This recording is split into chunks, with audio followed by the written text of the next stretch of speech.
Today in the gospel reading, Jesus is telling, be merciful just as your Father is merciful. And do not judge, and you will not be judged. And don't condemn, and you will not be condemned. And forgive, and you will be forgiven. And when we read all these things, we know that we are not supposed to judge others. We know that we are supposed to be loving, merciful, and kind. We know that we are not supposed to condemn others, but instead we need to forgive one another. And we know all these things, but we fail to live this kind of a life. But Jesus tells us in John chapter 14, I will not leave you orphaned, I will give you a helper.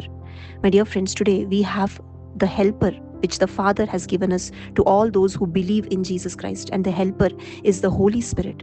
And only when we have the Holy Spirit in our life, the Holy Spirit will guide us to live this kind of a life. The Holy Spirit will teach us to live like how Jesus lived. And if we look at the life of Jesus, Jesus is our perfect example. He is our perfect role model.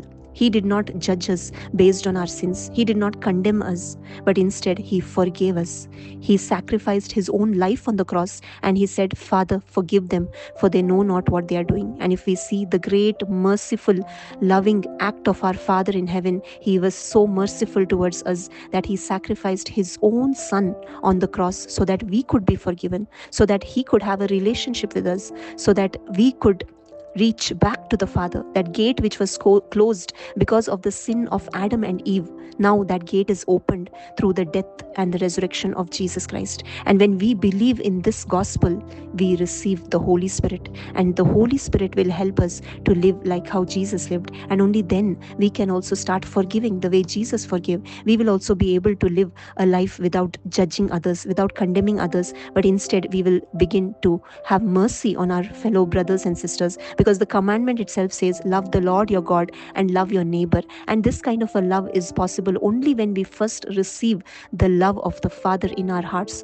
Only when we truly understand how much the Father loved us. He loved us so much that He sacrificed His own Son. When we are filled with this love in our hearts, then only we can also love one another in the same way. And that's why today, my dear friends, what we need is the gospel. What we need is the Holy Spirit. Let us ask and you shall receive. We need to ask for the Holy Spirit. And when we sincerely, truly ask, we will receive.